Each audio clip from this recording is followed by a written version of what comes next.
A bombshell report in The Atlantic about the FBI Director Kash Patel is making the rounds in Washington this morning. Staff writer Sarah Fitzpatrick wrote in an investigative piece that published last night, quote, Patel, according to multiple current officials as well as former officials who have stayed close to him, is deeply concerned that his job is in jeopardy. He has good reason to think so, including some having to do with what witnesses described as bouts of excessive drinking, end quote.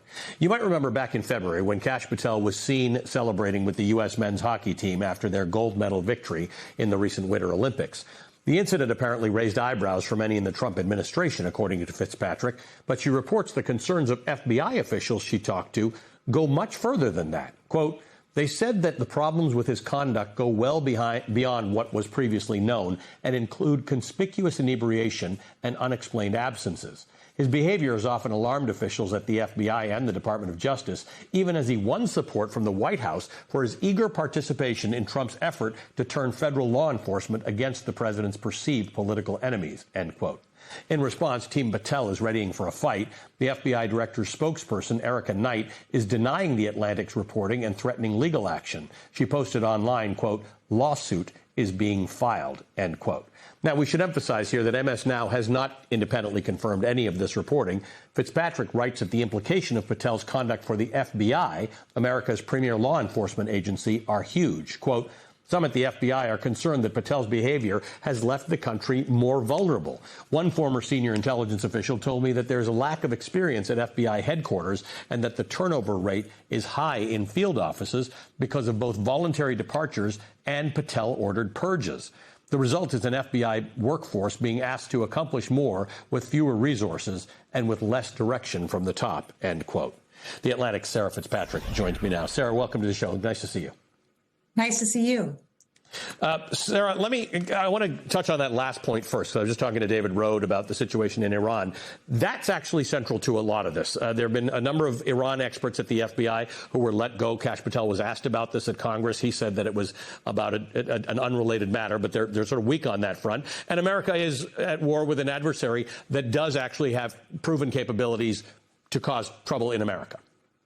Absolutely. I think that is the center of this reporting, the through line of the reporting, and why I was able to kind of have this pattern documented at so many different levels, not just within the FBI, but outside of it, other national security agencies. This is a government-wide alarm that people are trying to sound because, again, they feel that the stakes right now are so high, particularly relevant to the threats that are coming from Iran, but also other actors that may sense this moment of weakness for the United States and take advantage of that.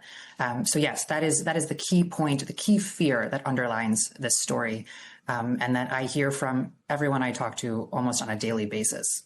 So, I want to separate the two issues because one may agree or disagree with the fact that he may be drinking.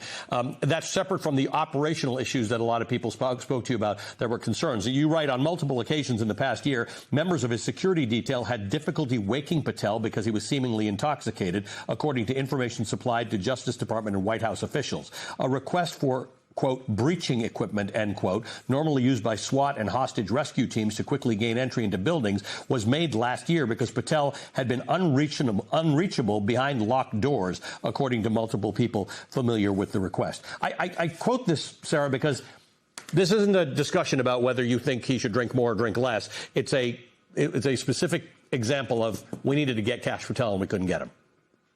It's a specific example of the alarm, the concern by people within the FBI that this could be a major problem in the future and that there needed to be an elevated level of resources beyond what is normal. And I think it's really important to note that this request, I think, just set off alarm bells, and it speaks to just how well known this problem was that it required, that this request went in and was sent up above.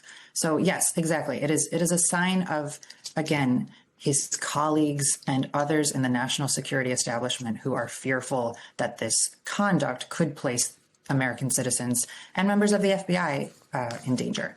What was interesting was how you started the article, in which you say, on Friday, April the 10th, as FBI Director Kash Patel was preparing to leave work for the weekend, he struggled to log into an internal computer system. He quickly became convinced that he had been locked out, and he panicked, frantically calling aides and allies to announce that he had been fired by the White House, according to 9 people familiar with his outreach. He had not been fired. The access problem, 2 people familiar with the matter said, appears to have been a technical error, and it was quickly resolved. This is interesting because there is a through line in your story about the fact that, first of all, if drinking is an issue, this is not, Donald Trump's not a drinker and doesn't tend to like that sort of thing. But you're implying that Kash Patel has some sense that he's on thin ice.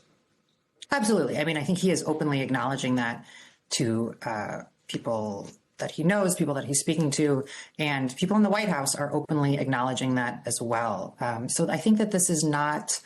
But it's, it's a very unusual circumstance and perhaps a very dangerous circumstance, because you have someone who is clearly feeling on the edge, feeling frightened, and that has security and other leadership, ramifications and implications that could be problematic. So it's a bit of a perfect storm of, you don't want your cabinet officials to not feel secure in their jobs. Ideally, I think, and we see in the Trump administration that that's often used as a lever, that there's a level of unpredictability, there's a level of mixed signals, and everyone always feels that they are on the edge. But Patel is feeling that particularly acutely right now. And joining me right now is our friend, New Mexico Congresswoman Melanie Stansbury. She is a member of the Oversight and Government Reform and Natural Resources Committees. Welcome back, Congresswoman. I do want to get your reaction to all of these head-spinning developments regarding the Strait of Hormuz and the president's assertion today that talks with Iran are going well and that the war will be over soon.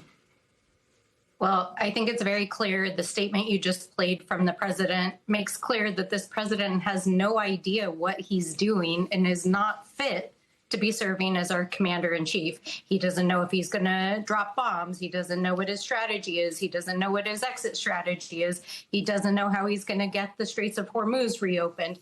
It's very clear since day one that the president agreed to go into this war, that he has not only not provided appropriate justification to Congress and to the American people, but that he doesn't know what he's doing. And that is not only threatening the lives of our service members. We have 13 killed, hundreds with severe brain injuries. Thousands of civilians have been killed. Lebanon has over 1 million people displaced. And all of this because there is a madman in the White House who doesn't have a clue how to lead his way out of a paper bag. And he is putting our troops in harm's way. Which brings me to what you are doing, which is co-sponsoring a bill to create a commission on presidential capacity based on the 25th Amendment. This bill has support of 50 Democrats. You cite Trump's unhinged threats to wipe out Iran's civilization, his attacks on Pope Leo as principal reasons for this move. But what do you hope comes of this, since enacting the 25th Amendment would have to come from his cabinet, from those on the inside? Yeah, well, there are only 2 legal mechanisms to remove a sitting president other than him voluntarily resigning or leaving office because of natural reasons. And the only 2 constitutional mechanisms that we have is impeachment, which there have been multiple impeachment files and articles filed in Congress, but there is not the political will within the Republican Party, who controls the body, to proceed on that. In fact, they don't even have the political will to rein in the president in this illegal war. The second is the use of the 25th Amendment, which was adopted after JFK died, which allows the cabinet and the vice president to assess that the president is no longer fit. Now, politically speaking, we know that the vice president is still doing the bidding of the president and has not acknowledged that clearly the president is gone crazy and not fit half of the time that he is making public statements about the war and Pope Leo and claiming to be Jesus Christ. But what is really important about this bill that Jamie Raskin is leading on, and which I'm a co-sponsor of, is that after the 25th Amendment was adopted, there was never legislation put into place to create a process to remove a president using the tools of Congress. And so this bill would establish a bipartisan commission. It would utilize former both Republican and Democratic heads of U.S. government functions, including vice presidents and cabinet secretaries, and ultimately subject a president to medical and mental examinations to determine if he's fit to serve. Now, is there political will to pass any of this? Not at this time. But what I can say unequivocally from the polling, from my district, from the calls we get every day into my office, is the American people overwhelmingly seem to view what is happening right now as completely unacceptable. And they see the statements that the president is making and can see with their own eyes that he is not fit to serve right now. The president was in Nevada and Arizona this week, hyping up what Republicans hoped would be their ace in the hole in the midterms, those tax cuts contained in his big spending bill. Take a listen to some of what he said. This was Thursday. Here it is. So when rich people do something, they always look for deductions, right? It's always deductions. They have deductions and everything. And middle class and middle income people, poorer people, they don't think in terms of deductions. The great big beautiful bill also slashed taxes on millions of American small businesses, including restaurants, dry cleaners, corner stores. What is a corner store? I've never heard that term. I know what a corner store is, but I've never heard it described, a corner store. Who the hell wrote that? Yeah, that one was remarkable. But the polling shows that Trump's approval on the economy is at an all-time low. As gas prices approach, a 5-year high, mortgage rates are surging, inflation now higher than when President Biden left office. So how do you respond to the president insisting the economy's never been better? Well, I think the American people are clear. They go grocery shopping, they fill up their cars at the pump, they're paying their utility bills, and clearly the cost of living is completely out of control right now. And not only has the president failed to lower the cost of living, to lower inflation, to stop the bleeding for paying for the deficit and now his forever wars, Americans are truly at one of the worst cost of living crises we've seen probably in modern times. And it is being driven not only by inflation and things happening in the broader global economy, but the fact that the president has taken us to war. He's spending our taxpayer dollars on bombs, and he's put into place a tariff regime that has driven up the cost of everything. In fact, I literally just went grocery shopping before I came here, and I bought about half of the groceries I normally buy for the same cost. And that's happening to everyone. And if you're a senior, if you're a low income person, if you're a student and you're living on a fixed income, you are not thriving right now. And I think it's very clear the president doesn't even know what a corner store is. I doubt that man has ever filed his own taxes in his entire life. And so billionaires should not be making tax policy for working people in America. And it's very clear that he's completely out of touch. And his big ugly bill cut healthcare, it cut food assistance, it cut educational assistance. And now he's presented a budget to Congress that would cut housing and other programs that help Americans survive. And that is not a viable tax and economic plan. It's driving Americans over an economic cliff, and it's being done on the backs of our people who are suffering every single day and paying the costs. I have one more question to ask. It's regarding the attorney for Ghislaine Maxwell, who's been actively engaging with DOJ officials, who said Maxwell will testify before Congress if granted clemency, claiming she's just a scapegoat for Jeffrey Epstein's crimes. Do you believe President Trump is seriously considering a pardon? And what message would that send about accountability in the Epstein matter? Well, I don't know whether or not the president is considering a pardon, but it's very clear that she is trying to gain a pardon by essentially saying that she would exonerate the president when she knows very well that he's deeply implicated in Epstein's activities. They were friends for years. There are FBI files that allege accuser who came forward who has accused the president of rape of her as a minor. And so, yeah, Ghislaine Maxwell is in prison for crimes she committed against women and girls. She is a sexual predator. She's a trafficker, a groomer. She was convicted in a court of law. She deserves to be in prison. Of course, she's going to try to campaign for clemency from a president she knows she has dirt on.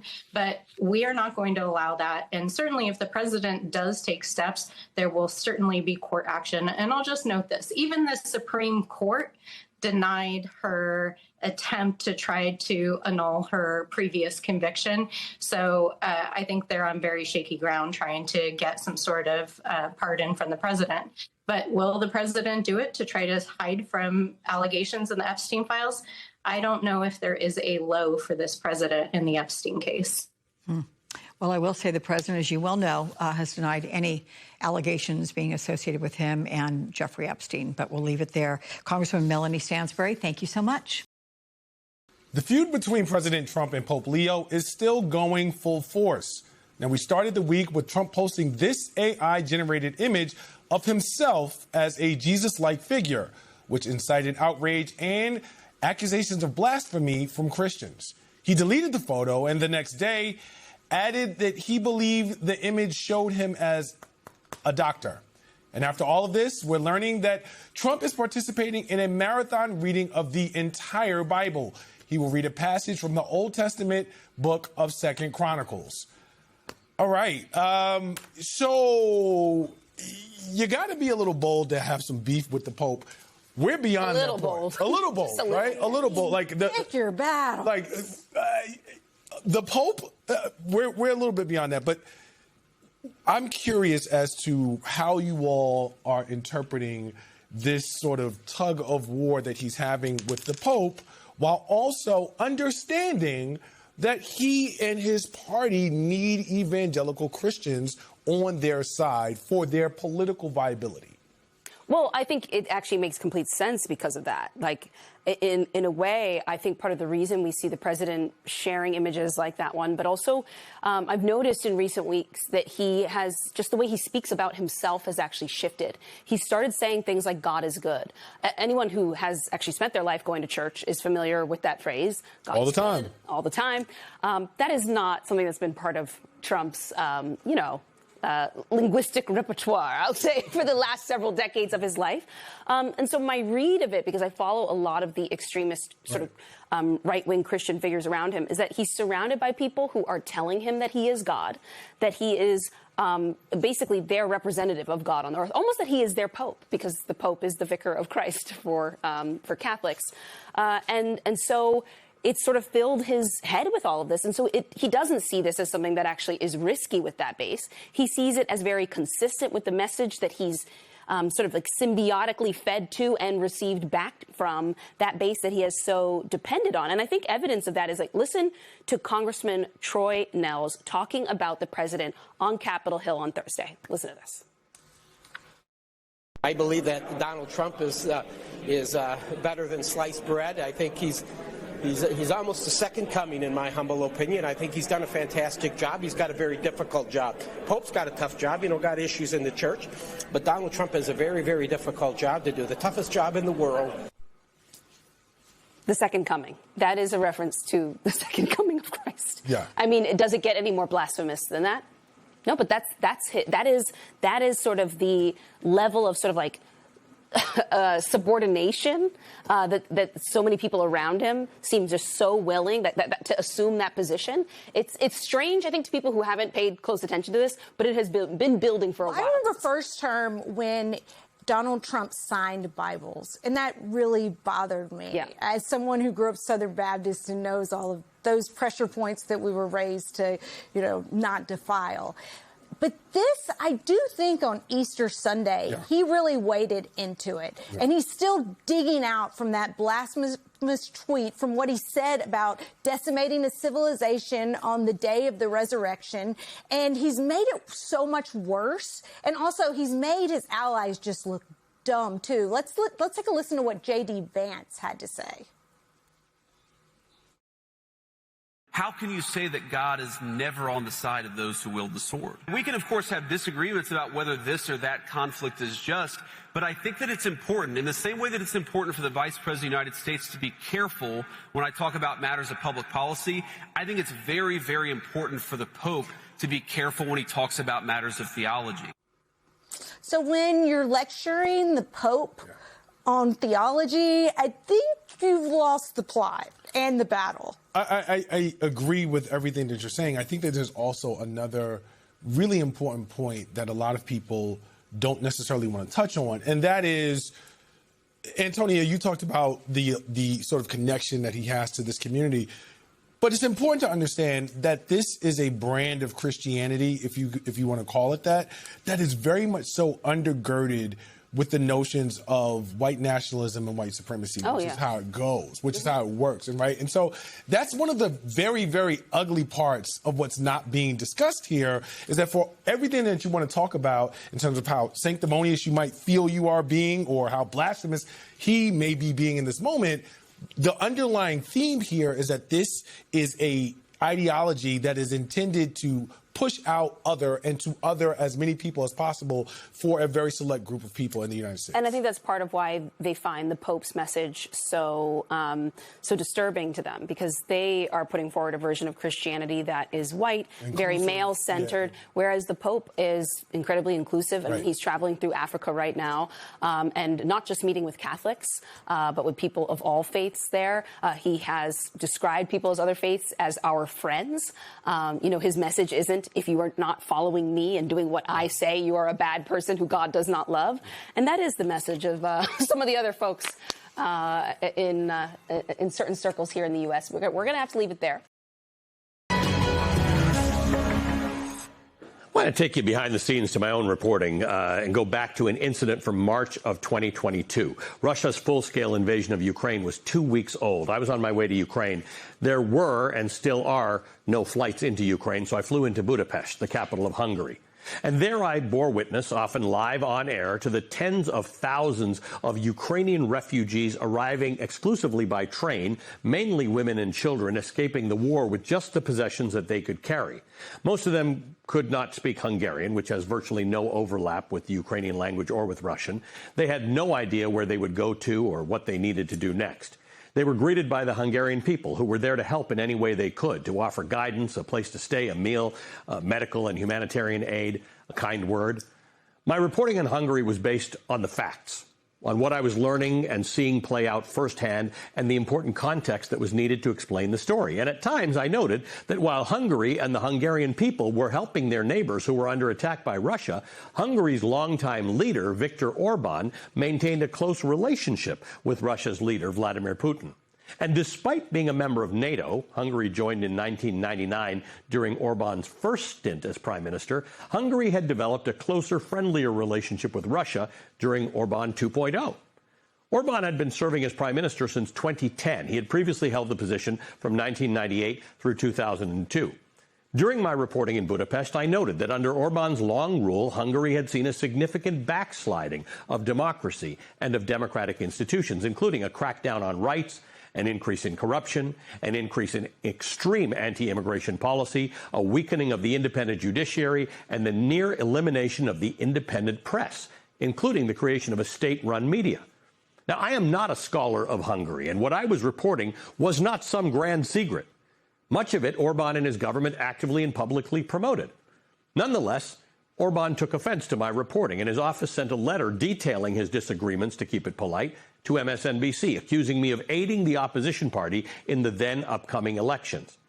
While a ridiculous situation, a prime minister whose country neighbors a nation under invasion complaining about me, an American journalist, to my boss, it was ridiculous, but actually unsurprising. What Hungary became under Orban 2.0 has often been described as an illiberal democracy, a form of government in which elections take place but opposition is suppressed. Freedoms are not guaranteed. Rights are restricted. Rulers are dominant and often undermine constitutional limits on power or alter the Constitution to gain more power. In essence, an illiberal democracy can be thought of as a limited democracy and can be a precursor to full-fledged autocracy. In an infamous and often cited speech given shortly after winning re-election in 2014, Orban cited China, Turkey, and Russia as models that the Hungary he was building would emulate. He even proclaimed, quote, "The new state that we are constructing in Hungary is an illiberal state. It does not reject the fundamental principles of liberalism, such as freedom, but it does not make this ideology the central element of state organization, but instead includes a different, special, national approach," end quote. In other words, the rights and freedoms of individuals isn't the top priority, the so-called national interest is. And with Orban's tight grip on power and the government, he controlled and dictated what that national interest is. which should sound frighteningly familiar to Americans, because what happened in Hungary under Orban appears to be happening, and in some cases has already happened, in America under Trump. A shift toward illiberal democracy. And that's why the results of last Sunday's parliamentary elections in Hungary are so important. Fidesz, the party Orban helped start in 1990 and which he's led for 33 of the past 36 years, suffered an overwhelming loss to the opposition party, TISA, which is led by Peter Magyar, the likely next prime minister. Orban was defeated despite last-minute in-person support from the American Vice President J.D. Vance and public endorsements from President Trump, who had a close personal and political relationship with Orban. It's important to note that Orban's loss does not represent some giant ideological turn in Hungary. Magyar and his governing coalition are actually a little to the right of center-right. But what it does represent is a rejection of far-right authoritarian rule and of Orban's illiberal democracy.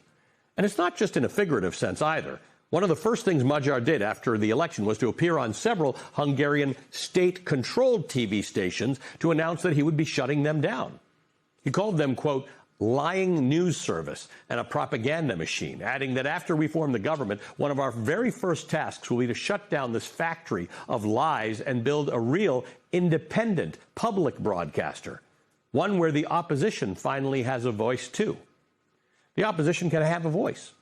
You can have people in politics with different ideologies. One person and one party do not need to hold power forever. Anne Applebaum makes this point in an important new piece in The Atlantic titled "Illiberalism is not inevitable." And as for what this represents on a global scale, Applebaum argues if Viktor Orban can lose, then his Russian and American admirers can lose too. Quote, after 16 years of what Orban himself described as an illiberal regime, the Hungarian leader's political party had come to control much of the judiciary, the bureaucracy, and universities, as well as a group of oligarchic companies that in turn controlled a good chunk of the economy. Nobody is pretending this will be easy. Fidesz still dominates many Hungarian institutions and businesses, and the party's friends and supporters will do their best to undermine a TISA government. Orban also leaves behind a fiscal mess. But whatever happens next, this election represents a real turning point. For most European governments, this result is a relief. We can't know yet what kind of government TISA will create, but it won't be one that functions as Russia's puppet in Europe, nor will it be a regime that serves as a model for Americans or Europeans who want to capture their own states or take apart their own checks and balances or impose their own illiberal ideologies on people who will not accept them, end quote. I had a chance to talk with Palermo, who worked as the institution's first curator of visual arts and special programming, to dive deeper into some of his claims. Here's a part of our conversation. One of the last things that you were tasked with doing before you and dozens of other of your colleagues were fired on March 26th was the task of getting rid of the entire Kennedy Center's permanent collection. What happened? Yeah, so in the immediate wake of Donald Trump's Truth Social post declaring that the Kennedy Center would be closing for renovations, I was summoned to Rick Grinnell's office with a number of my colleagues, and he told me that he was putting me in charge of getting rid of the art, getting it off campus. He wanted to get it out of the building for the renovations, with the intention of replacing it with new art. That was such a shock to me because I had been hired to bring art into the building, not pull it out. And I was just terrified of the implications of that directive. I was contacted by a couple of different families of artists who are now deceased, who either have works that they created at the Kennedy Center or are represented through work that exists at the Kennedy Center, an example of which is Julius Rudel. Maestro Rudel was the first artistic director of the Kennedy Center, and his son contacted me because he just wanted to know what was going to be the state of his father's bust, which sits outside the Opera House, overlooking the Opera House that the maestro once, ruled. This is a man, Julius Rudel, who he was a child refugee from Nazi-occupied Austria. When he was the artistic director of the Kennedy Center, his son told me that he declined a salary because he wanted to repay America for what it had given him. And I still get a little emotional recalling that conversation, because to me that's what the Kennedy Center represents. It represents the heritage of America, the values of America expressed through culture. In your view, who is primarily responsible for the mismanagement of the center? I do place blame squarely at the feet of Rick Grenell. You said you have witnessed basically a pattern of pay for play, where everything that the center did was centered around having a close association to Donald Trump and having access to him. Can you talk about the ways that that permeated some of the events that you were involved with? Yeah. I started June 2nd, and shortly thereafter there were the previews of Les Miserables. And it was very widely reported that tickets were going for astronomical prices. I think it was something like $2 million to sit in a VIP box or attend a reception with the president. But I remember thinking that was strange. Something that broke through at the time and made headlines was another instance that you mentioned, another red flag, regarding the Israeli Lounge, an event that you planned to commemorate the October 7th attack that featured paintings of an American Israeli artist. What happened during that event? When I came to the Kennedy Center, I had no idea that there was an Israeli Lounge, and I walked into it for the first time, and I was really struck by the art that exists in that space. I worked with an American Israeli artist whose son was actually at the Nova Music Festival the day that it was attacked by Hamas. And so we hosted a reception, an opening reception, to welcome people into the space to see the work for the first time. And Rick Grenell spoke at that reception and essentially wagged a finger in the face of all those who were gathered to observe a very solemn, tragic event. And he wagged a finger at them, and he essentially said, if you want this to remain the Israeli Lounge, then you need to, pony up the money to do so. I was personally mortified. You mentioned in the piece where where Rick Grenell's one of his top lieutenants asked you to do something that you were uncomfortable with. What was that? So it was a text message with his contact information and a screenshot of that artist's painting. And the text itself read, this artist just posted on Instagram a picture of his painting at Rick's house, Rick Grenell's house. Why don't you reach out to him and see if we can do something? The subtext of that, of course, was, put together an exhibition of this artist's work, who Rick Grenell now owns.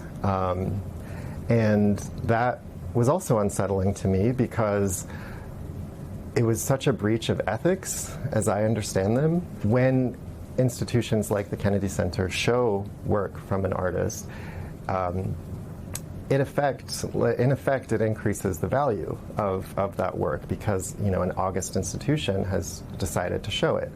And so my interpretation of what was asked of me was that, I was to show the work of this artist that Rick now owns, so that it would boost the value of the work itself. One of the biggest headlines we have seen come out of this administration so far is the decision for, I'm not sure if it was Grenell or the president himself, to go ahead and add his name to the formal Kennedy Center mantle.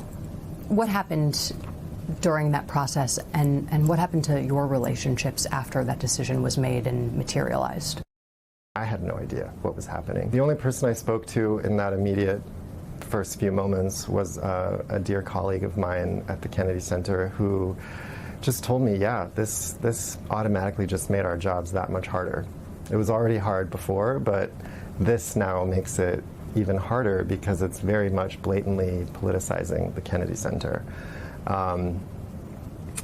I had been speaking with artists to try to do, pop-up residencies or, one-off exhibitions outside of the ones that I had been trying to plan for America's 250th. And I definitely heard from artists who were no longer interested in collaborating with me because of the name change. Yosef Palermo, thank you so much for being willing to share your story with us. Thank you. We reached out to the White House, Rick Grenell, and the Kennedy Center for comment. Grenell didn't respond to comment. The Kennedy Center didn't offer an on-the-record response. And the White House pointed us to Trump's comments from a Kennedy Center board meeting, where he thanked Grenell for doing a, quote, great job and expressed appreciation for his service. According to a Kennedy Center official, there are no planned changes for the art pieces that Palermo mentioned. We also obtained multiple emails between Yosef Palermo and Rick Grenell after the interview that included Palermo making positive comments about Grenell's leadership, including complimentary emails that were sent after the October 7th event and on the day of his firing. Palermo, in response, said that he wanted to keep a professional work environment and that regardless of his criticism of Grenell's leadership or lack thereof, he always treated him with courtesy and respect, and so Yosef showed it back to him.